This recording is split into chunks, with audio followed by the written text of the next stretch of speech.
Docteur Ali Tunkara, rapidement dites-nous, le Mali est-il sous blocus ? Merci Mme Taré pour la question. Le Mali ne l'est pas, pour preuve, effectivement.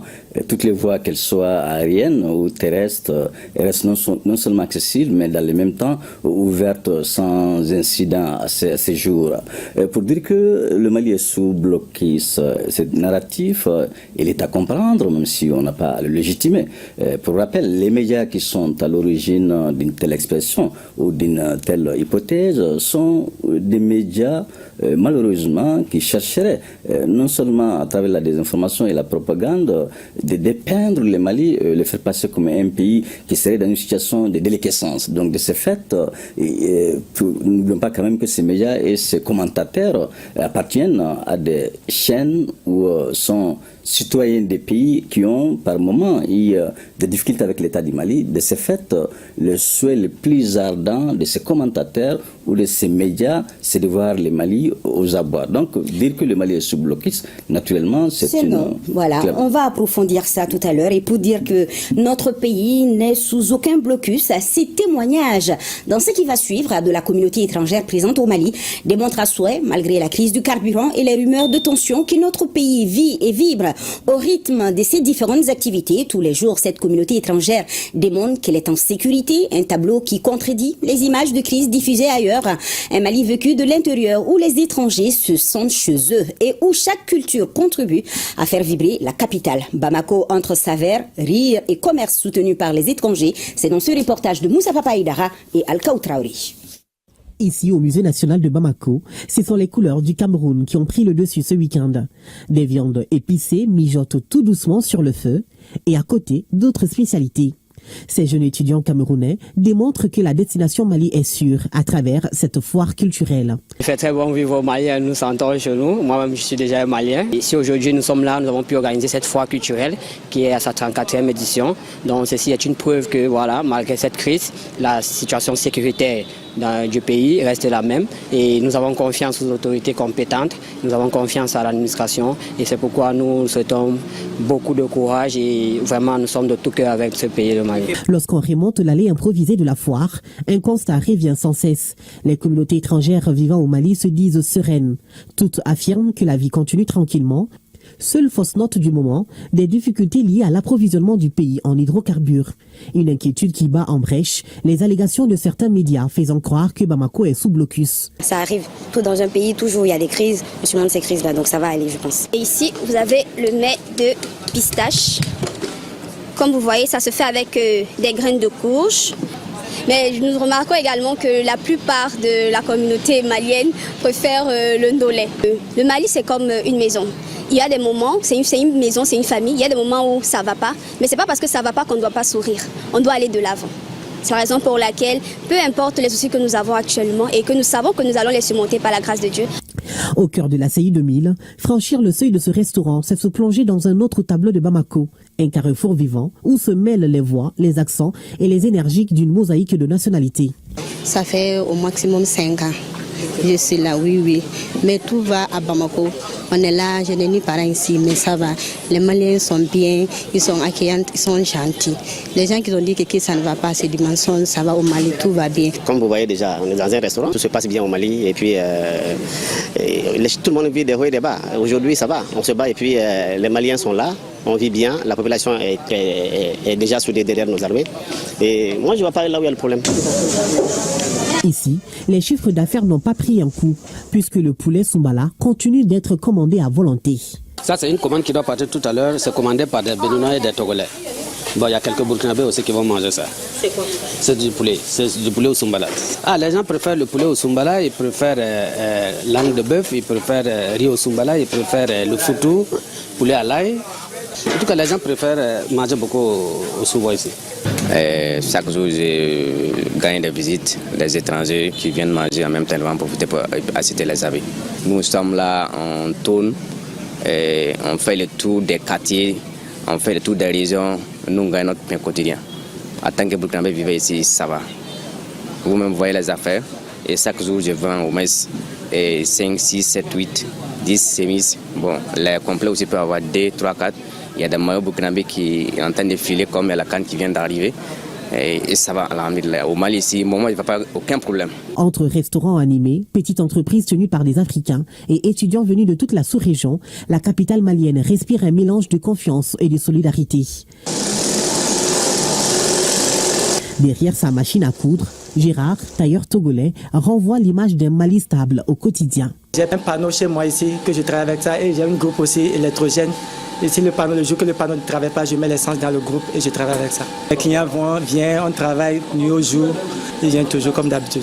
Il y a toutes sortes de gens qui sont parmi mes clients. Le travail qu'on fait, la couture quand même, on gagne beaucoup. Et actuellement, je peux dire au Mali, chez moi quand même, ça va. L'ambiance générale reste calme et rassurante. Le Mali, où il fait toujours bon vivre.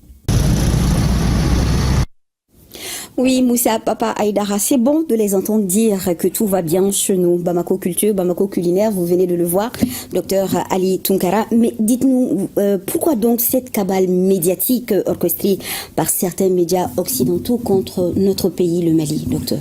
Oui, Mme Traoré, lorsqu'on écoute certains médias, comme vous l'avez bien martelé, occidentaux et même sahéliens, lesquels médias ou lesquels commentateurs seraient non seulement, si vous voulez, engagés dans une mission de déstabilisation, mais dans le même temps, on a même du mal à savoir si toutefois avons-nous affaire à des journalistes, à des propagandistes ou à des activistes. Et d'ailleurs, certains commentateurs sont quand même de la hiérarchie militaire des États dits souverains.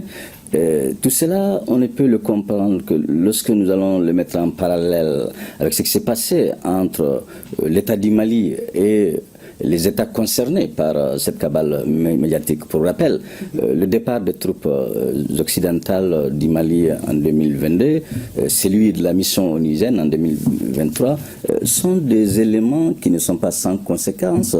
C'est le comportement auquel ces acteurs font l'objet. Lequel comportement, faut-il le rappeler, est quand même loin d'obéir à l'orthodoxie, d'obéir justement même à l'éthique journalistique. Donc on comprend heureusement que au-delà du seul fait que ces acteurs s'adonnent à cette désinformation, ils chercheraient par la finalité justement de susciter un sentiment de révolte, oui, de peur également, de peur, d'angoisse, oui. D'abord auprès des populations maliennes et de là même saper le moral des troupes qui sont engagées aujourd'hui sur des théâtres sensibles. Et ils penseraient que d'ailleurs ils n'ont même pas hésité de le rappeler à maintes reprises que de ce soulèvement, justement de ce dénigrement de l'armée malienne, on pourrait assister même à un renversement de l'existence. Les populations se soulèvent contre les pouvoirs politiques. Alors dites-nous, docteur, quelle attitude nous devons adopter, que ce soit les populations ou bien que ce soit même les médias classiques, pour faire face à ces mensonges, ces détracteurs de notre pays?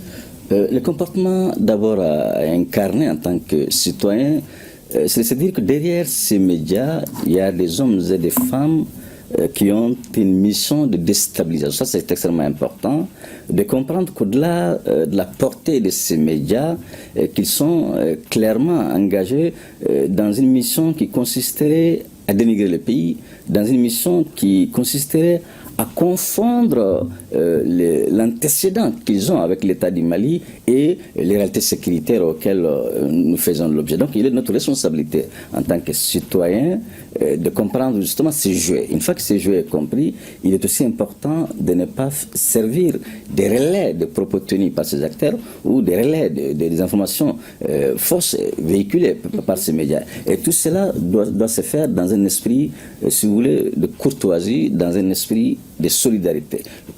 Il est quand même important de rappeler qu'en dépit de ces campagnes de désinformation, de diabolisation, les Maliens ont fait l'objet d'une solidarité sans commune mesure. Oui. Les Maliens ont fait l'objet d'une résilience sans aucune... on l'a jamais vu nulle part. Donc oui. Tout cela, je pense que témoigne à suffisance que les Maliens sont aujourd'hui sujet de leur présence et non l'objet qui serait manipulable, voire qui ferait l'objet de, si vous voulez, d'instrumentalisation de la part de qui que ce soit. Et légalement, qu'est-ce que le Mali peut faire? Est-ce qu'on peut porter plainte contre ces médias pour diffusion de fausses informations, docteur Ali Tunkara? Il n'y a pas un tribunal international pour les médias, mais c'est vrai que de voir reste possible. Du moment où ces acteurs appartiennent à des États souverains, naturellement l'État du Mali pourrait porter plainte auprès du Conseil de sécurité pour non seulement montrer son mécontentement, mais dans le même temps d'apporter toutes les preuves tangibles que ces médias sont dans la désinformation et sont dans la propagande.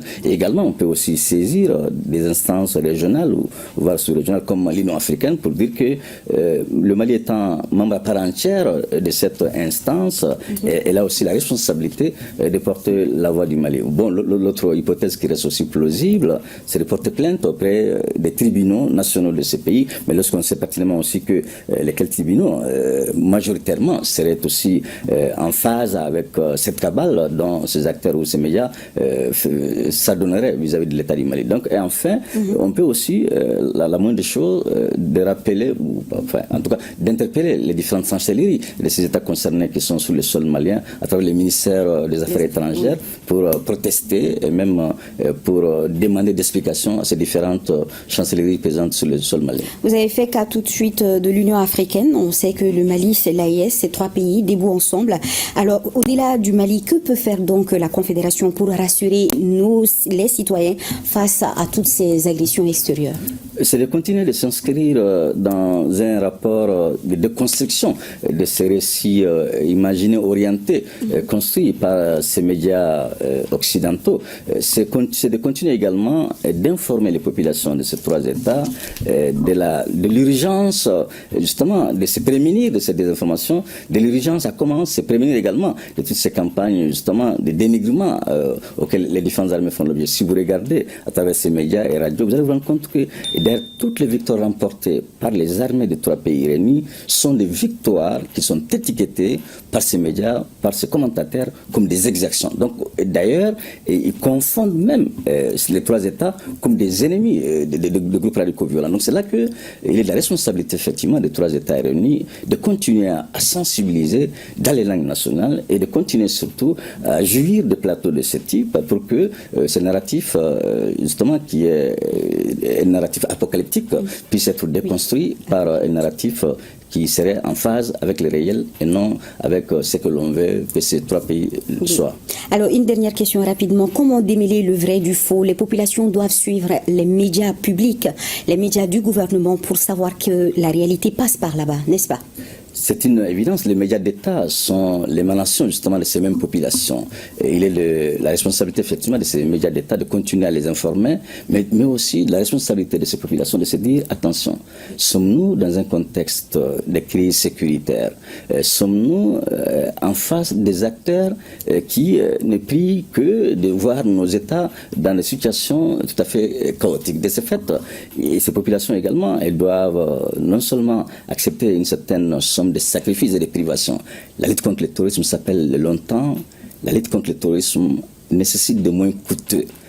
L'aller-retour d'un seul drone en moyenne coûte entre 7 millions à 20 millions de francs CFA. Donc tout cela n'est pas sans conséquence sur la prestation des autres services comme l'éducation, la santé, même l'accès à l'énergie. Non pas parce que l'élite au pouvoir n'est pas soucieuse de l'accès à l'énergie ou n'est pas soucieuse d'une éducation de qualité, elle fait l'objet à une insécurité qui l'oblige justement à agir de la sorte.